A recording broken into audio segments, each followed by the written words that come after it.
Hello, friends. How are you today? Well, today I'd like to tell you a story. This is a story of a dream I had that changed my life, but really it was a combination of spiritual guidance, trusting myself, having a relationship with God that guides me, and taking action in the physical, real world. So I used to be in finance, and I left my career, and it was something that I really loved, and it really changed my life when I stopped working in it for many reasons. And I had this incredible realization in the past 2 months about it. And it's interesting because sometimes to move forward, you have to let go of your belief system, your construct you created for yourself.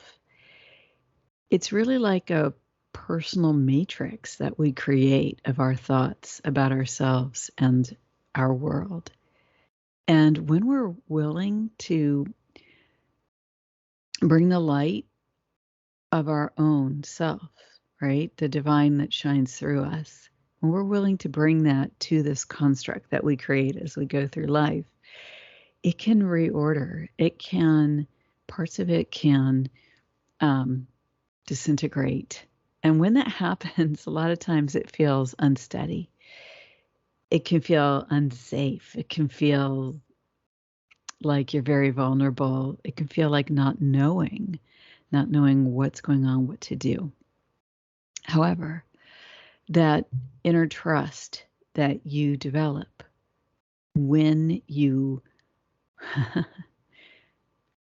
well, what I like to say is when you're a spiritual warrior.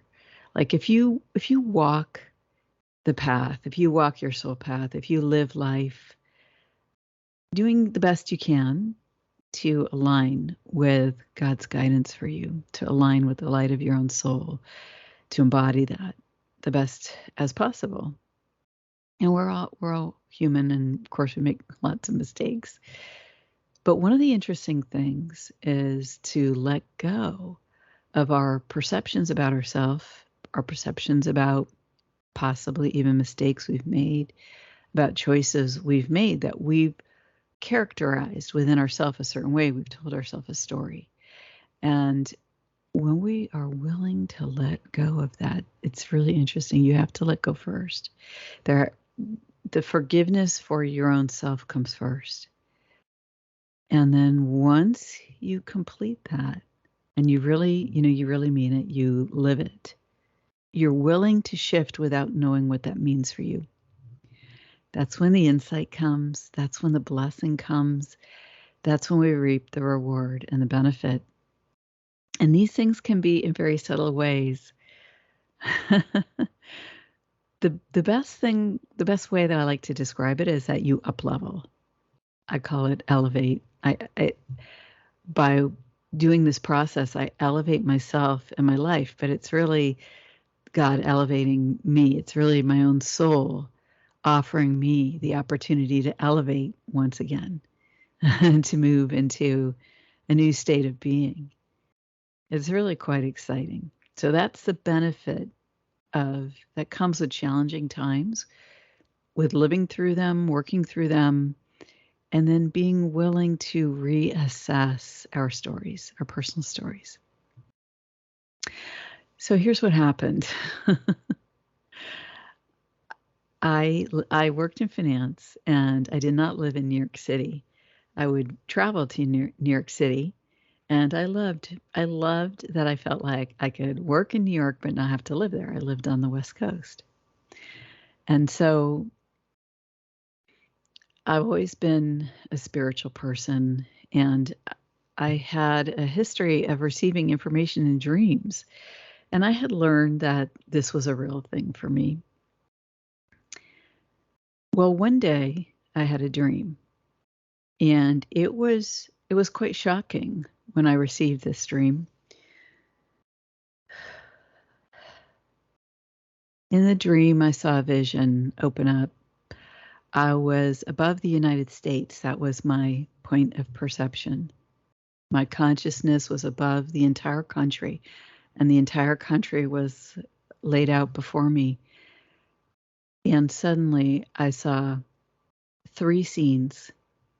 The first was an airplane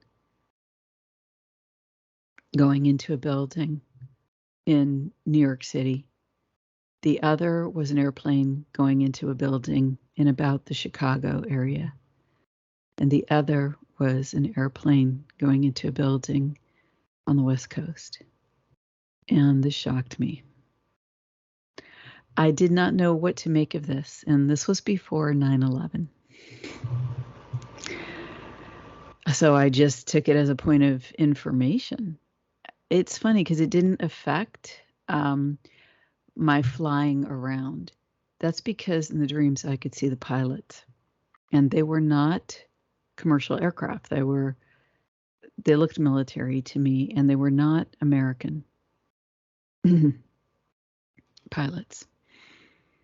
So I went on with my life. I just had this interesting dream, and I certainly didn't say anything to anyone about it because I didn't do that at that time.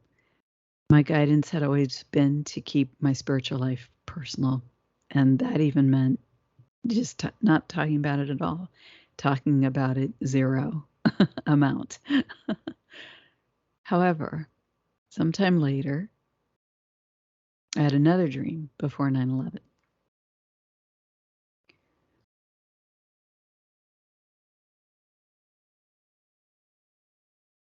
And in this dream, I was in New York City. I was down under the buildings. There's a lot of underground, right? There's a lot of, parking spaces. There's, I was under in one of these areas. Okay. I wasn't at surface level. I was like a floor below or 2 floors below. I don't know. And I was on the phone, and something had happened. And I was desperately trying to call my team and to locate them. I wanted to make sure that they were alive and that they could get to safety. And I was thinking, where are we going to stay? How are we going to do this? But I couldn't get through to them. I was on the phone. I was attempting to call, but there was no connecting. In the next scene in the dream, I was on the street, and as I looked up, big chunks of concrete were falling from the sky, and there was a lot of them. The buildings were falling. The buildings were falling. That was clear. I didn't know where in the city I was in this point of perception, but I could see that it was extremely dangerous. And now I realize that it was also dangerous for me personally because I was out on the street and this was happening. And that was the end of my dream. I woke up from that dream quite shocked. It was quite disturbing. Unlike the first dream that I had had some time ago, in this dream, I was in the action. Now, here's the thing. I didn't link the 2 dreams. It was inconceivable to me, first of all, that the airplane dream could even happen in real life. So I didn't know what it meant. And it was inconceivable to me at the time, and probably to many, many other people, that buildings could fall in New York City for some reason and how that would happen. So I didn't understand these dreams, but I had developed a habit of listening to the guidance that I got in dreams. And I had a feeling that I needed to stay out of New York City. And then I had a feeling that I wanted to stop going to New York City at all. Now, the head of everything that was going on for my company, the main hub of activity was, of course, New York City. In fact, I was offered a job in New York City. If I wanted to move up in the company, I had been offered a job. I was offered the job 3 times within a year, and I did not take that job 3 times. Now, if you have ever worked for a large company, you know that if you're offered a job and you don't take it, things start to change after that.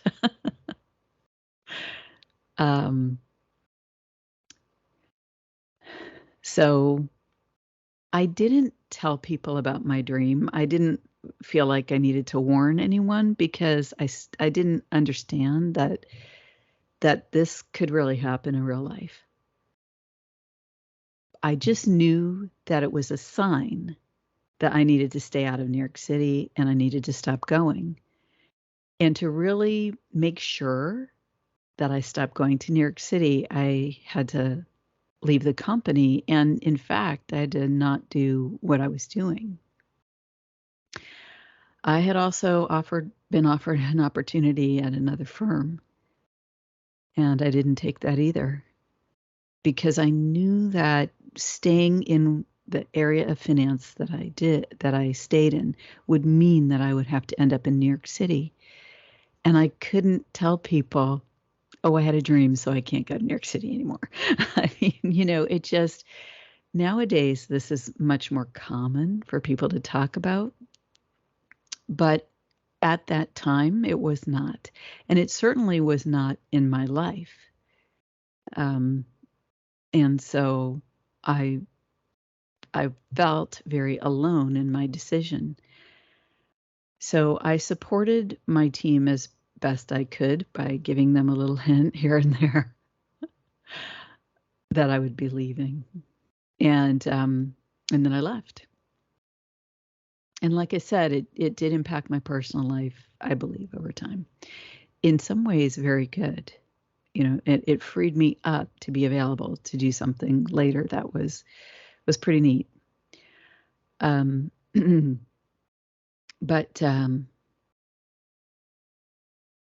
in other ways, it was quite dramatic.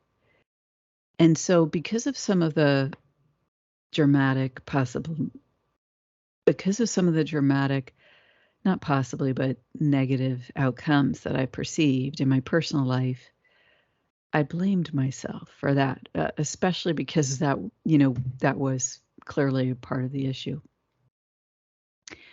And I didn't have the words to communicate, which is kind of interesting because in some ways I'm a good communicator, but to connect the spiritual with what I call my living life, my everyday, I'm here, let's do this. That was tough for me. I really separated those things. And so that's something I've learned to bring together and something I teach and talk about in my videos. How do I live it in the moment? How do I be authentic that that's what I'm doing? And now I'm so authentic about it that I've done some stuff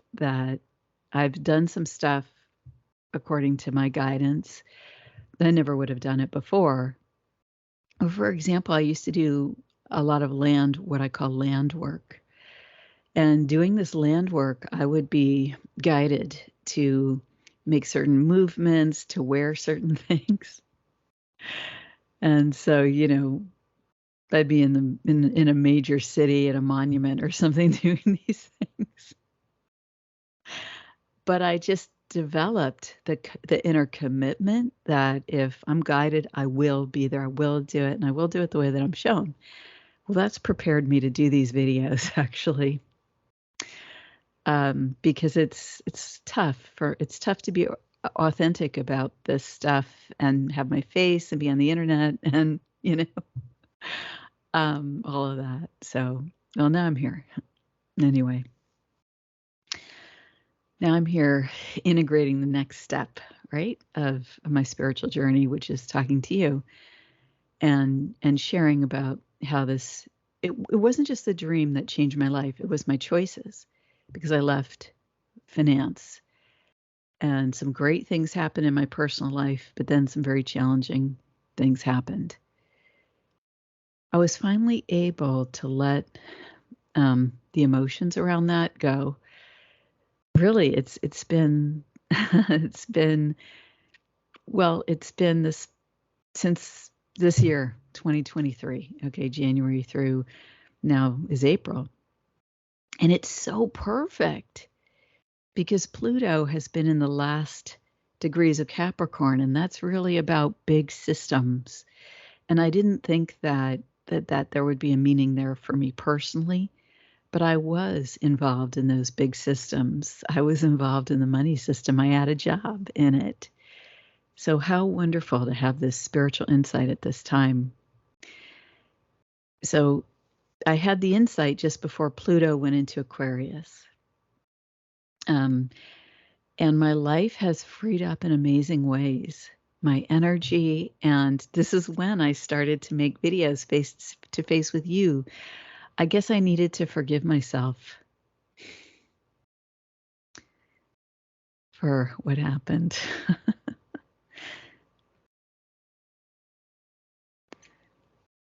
And to just accept that this is, this is part of the flow of how things went in my journey. Gosh, how potent and perfect is that? I just realized that talking with you, Pluto in the last degrees of Capricorn, and really in, the karmic degree, 29. That's when I realized this. Whew, how amazing is God? How amazing is the Lord? How amazing is life, divinity, and the perfection of the divine unfolding. Well, this is the second time I've recorded this video. I'm going to tell you about the rest of the dream and my choices in a second. But as Pluto came out of Capricorn, it's come to Pallas Athena for me. And the other thing I've realized in the past 3 to 4 months is that Pallas Athena is the spiritual warrior. She is the one that lifts us up. She is the one, the feminine aspect that brings that forward in us, that spiritual and divine connection, and then allows us to work that in the spiritual world. Now, when I say she is the one, I do not mean as a deity. I mean that she represents that aspect of the divine, that aspect of God, that aspect of the divine force of all that is. And that divine force has a name, and it's Pallas Athena. Just like Archangel Michael representing divine will, representing protection and security. Why? Because aligning with divine will is our protection. When you align with divine will, no other force can come against that. That is your protection. Because what divinity wishes for you under divine law is what unfolds. So this is my life, right? So when I live in alignment with that, all is in perfection, every moment, right? My authority is the divinity that created me in that moment, in every moment that I choose that and live that way. And this is the full integration. This is the integration of the differing sides of our personality, the light and the shadow. This is the integration of the polarities that we exist within and that we experience as a living human being. Well, that all comes into a very centered place, right? And how that feels is it feels, in my view, like that prayerful state when you're connecting with with God, praying, and when you're meditating and you're centered and all is quiet. When you're doing energy work as an energy worker and you maintain a state of 0 point connection with the divine force, that is you, that is your own soul. So, wow, how amazing. So as Pluto has come very close to Pallas Athena, I had this realization, and it lifted me up. And it essentially has lifted me up and put me on a new part of my journey. And it's almost not even a path anymore because it's nonlinear. I'm in that moment where I don't know where the next step is. I just know that I'm here right now doing what I was guided to do when I got up this morning, make a video about this topic for you, with you. And I'm in gratitude over this whole thing. So here's what happened. This was amazing, related to my dream about 9/11. Well, in the years following 9/11, I had a third dream. Now, obviously, at this point, when 9/11 happened, it all came together for me. The planes, the buildings falling. And I have to say that, to my knowledge, the immediate members of my team did not go work in New York City, and they had jobs where they did not end up in New York City. But I don't know about their day trips, or I don't know about the in between of that. But yeah, and that was my desire. To how do I get my team to safety? That was my desire and my dream. And then, of course, once I was out on the street, how do I survive? Well, I had another dream about that. And in this dream, which occurred after 9/11, I was shown what happened. And what I realized in the past 3 to 4 months is that dream was showing me what would have happened if I kept working in finance, that I would have been in New York that day, and I would have ended up on the street. And let's just say that would have been an exit point for me.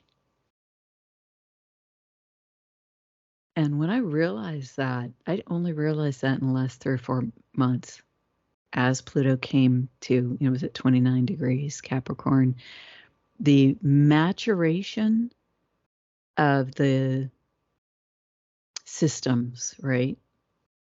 Of the earth, of the governing systems, the financial systems, and so on. And again, it just strikes me that it was so personal as well for me.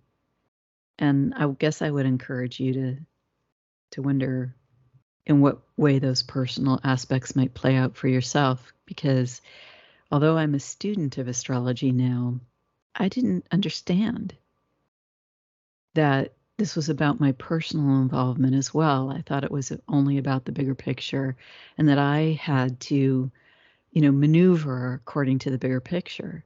But no, it's full integration. I'm not separate from it, and it's not separate from me. Isn't that amazing? So here's what happened. I realized that by choosing to follow the guidance of my dream, that I chose life. And I was consciously choosing life, although I didn't have the dream where I saw the outcome until after I made the choice. And I guess that's because of free will choice. Hold on, let me get a moment here.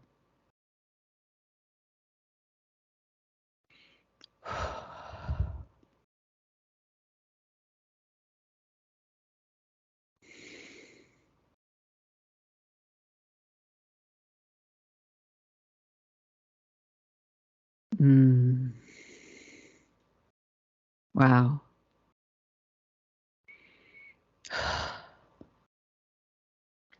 Yes, yes, yes, yeah. There's always new levels. There's always new levels, right? New observations of what we can allow to keep moving, to fully make the shift, to fully make the personal integration of the insights, and to fully then live it.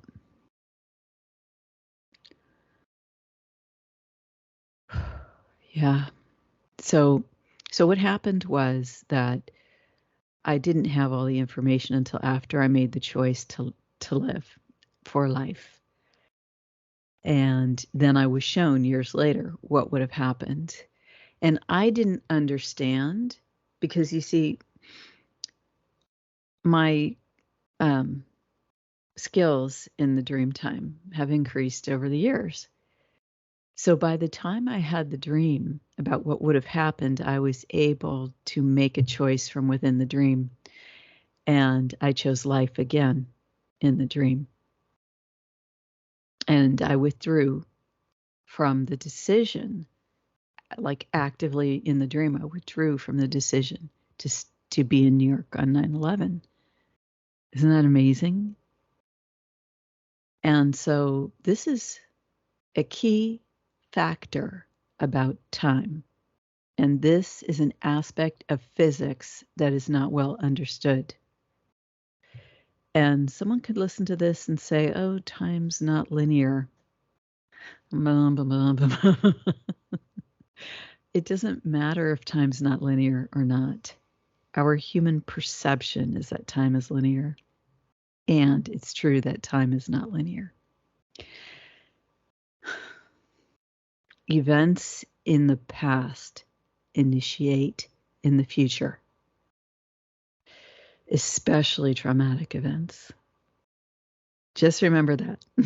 One day I'll explain to you why that is. Okay, so there's another aspect here, and that is when we're shown something by our divine guidance, we are required to trust without knowing. And it's required is really too strong a word. We have the opportunity to accept the invitation based upon the information offered. Little did I know, this is the trust without knowing, that the invitation was to live. If I had that sense, I want to live. And so I left finance because that was the only way I could see to be sure that I would not go to New York City. So that's the trusting without knowing. I made the decision not knowing what it would mean for my life, my work, my relationships, my home where I lived, anything. So there's an aspect there of following up the trust with action in the physical world. And this is about acting without reason, acting without an intellectual basis for what you're doing. And this can be one of the most difficult things to let go of. Why is that? Because we live in a very analytical society. We live in a society that says that it values logic and science, although the proof will be in the pudding one day, I suppose, as to whether that's true. It's clearly not true if you actually look at how things are done. And I think I think the reason that it's becoming so clear that this is not true is because when we disregard an aspect of life, that aspect rises up in our face until we can't deny it anymore. And that aspect of life is the intuitive, is the living connection with God and soul. And so that's real. And if we choose to ignore it, it will show itself somehow to us. So acting without reason, and this is one of the reasons I feel that I didn't talk about these dreams at that time. The reason is because I couldn't give a reason that was beyond I dreamed it, and I know my dreams come true. And I didn't feel comfortable. So I acted without reason. Now, letting go of the intellectual basis for a decision is big. And if you can bring yourself to do that and to clearly follow your guidance and to trust, it's going to change your life. Really. It changed mine. I mean, I'm alive because of that, I believe. Probably many times over. The other thing that this does is it elevates us. It lifts us up in our life. At the time, it might not feel like we're being lifted up. But let me tell you something. I have felt so elevated since making this choice, and it's brought me to a whole new level, a level where I'm finally willing to step out from behind all my pretty art pictures and all my beautiful slides and images that I've used on all my videos and speak to you personally and say, I'm here now, to be here now with you and be present. And this is, although it seems like a lot of people do this and it's not a big deal, for me, it's taken a lot of courage. It's taken me years to let go of the fears of doing this. It has been almost excruciating, and you could probably ask friends of mine that have been walking this with me. I wonder how excruciating it's been. But also encouraging, right? I've been encouraged every step of the way by those who could see that authentic part of me and by the divine all along the journey. That's the other thing I want to say here is that divinity shows you and divinity prepares you for what is coming for you, whatever that may be.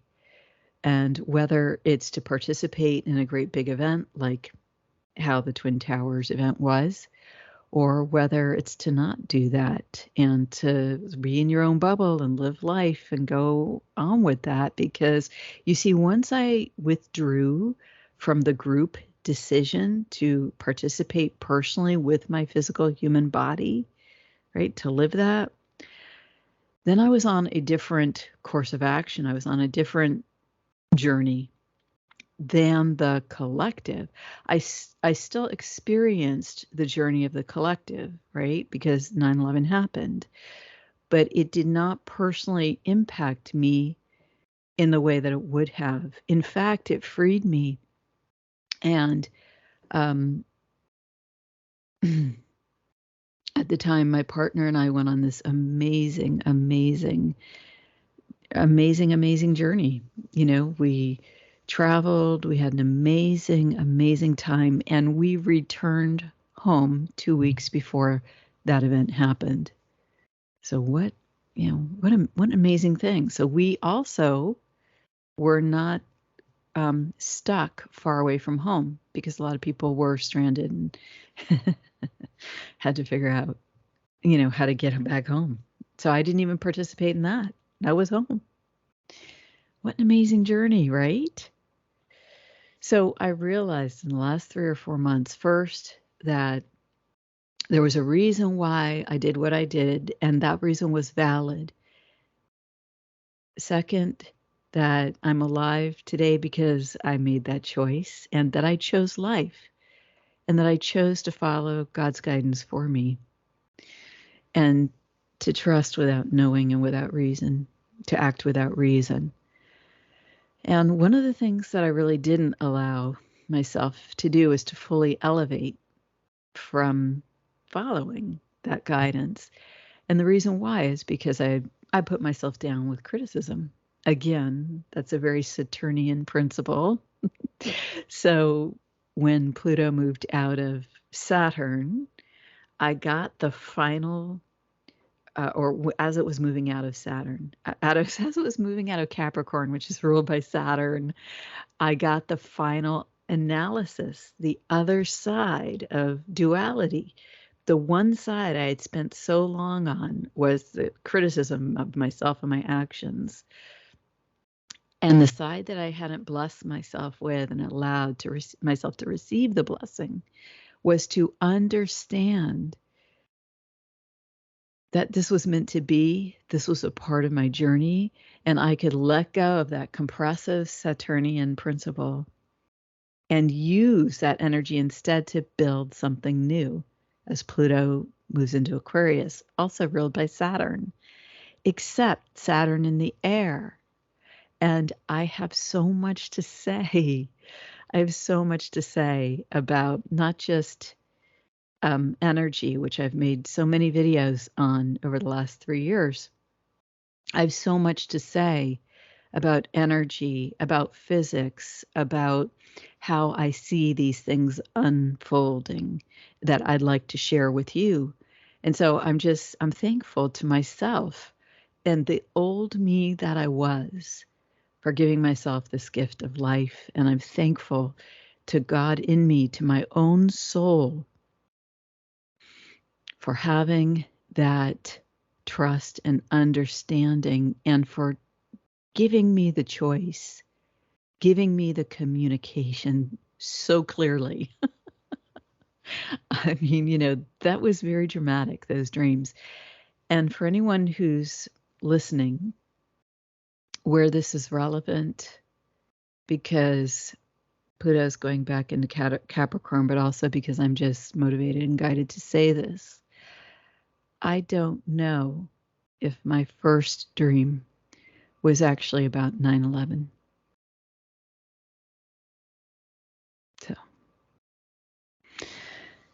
So I'm just going to look over my notes here. Thank you. Thank you for being here with me on my journey. I hope that sharing my story about this dream, which was, a huge effect for me, I hope that it benefited you. And I'm very passionate. I've always been very passionate about 9/11 and the Twin Towers, and because of this, partly because of my personal involvement that I didn't really realize until recently. But the fact is, the first person in finance who really understood and reflected my spiritual nature back to me was a client, a woman who worked in the Twin Towers at the time. And we were at a dinner, and she happened to sit next to me. And although I never talked about my spiritual nature, for some reason she said something, and I did. I started sharing with her. And I did readings for myself, and I shared that with her. And she said, "Oh my gosh, would you do that with me?" And so I did the reading for her. We went back to my hotel room, and I had all my spiritual tools with me, my cards, my books, and I gave her a reading. And I saw so strongly how her father had passed and how he was there for her so tangibly, that he was so present in the room. And it's so amazing that the woman, the client that I had, that I connected with at that time when I wasn't ready to reveal my spirituality, but she invited me to, also worked in the Twin Towers. It's just when I look back on these things, I'm just so amazed. And she invited me to step forward. And she was the first reading that I ever gave, I believe, to anyone. It was pretty amazing. I did look for her name, and I didn't see it. So I believe she was one of the survivors, if she still worked there at that time. And I wanted to just give you one more part of the story. It's 1616. As I'm considering ending this recording, 16, the number of the falling tower, the number of lightning striking the tower. And that's so much what that event was that day. And it's fascinating because you had, in a sense, lightning strike 2 towers that day. And become later replaced with one. And I'm probably one of the people that was angry that the two towers were replaced with one tower that is in a bizarre shape. But over time, I came to see that it was about integration, and that event spiritually was about the destruction of the polarized duality and the opportunity to restore ourselves to wholeness. I'm talking about the big spiritual energies here. And that's certainly what happened to me. It's what happened to me on my spiritual journey. And I wonder if that is what will happen to us if we choose over the next 20 years of this, age of Aquarius, Pluto and Aquarius, these amazing innovations that may happen. And when we achieve that integration, that's when we elevate. And when we make the choice to combine and live our spiritual life as part of our physical form in life day to day, that's when we integrate duality within and we can be present. And in being present, we can also choose, as part of that duality, to disconnect from the collective consciousness, to disconnect from the collective soul path. And this is my choice as a being. I've done this several years ago. I chose to disconnect from the collective consciousness and the collective reality. And so here I live my monk-like existence, observing, but not participating from a polarized standpoint. And it takes practice because as a living human being, it's easy to get into polarization. And I don't think I've perfected it yet. But we can make that choice. And this is important. And it's an important opportunity. And it's what the combined new building where the Twin Towers were represents. What you will notice is that it's an integration, two into one. And there's people that say, oh, now it looks like, a needle and it represents the evil plans of whatever. No, I don't consent to that. It represents a sacred geometry of wholeness. I get to choose my reality. I get to deconstruct the matrix that I live within and choose the meaning. And I choose love. I choose love as my soul reveals it to me. The living flame of the living spark of God that I am, the living creator in living form. I choose this reality.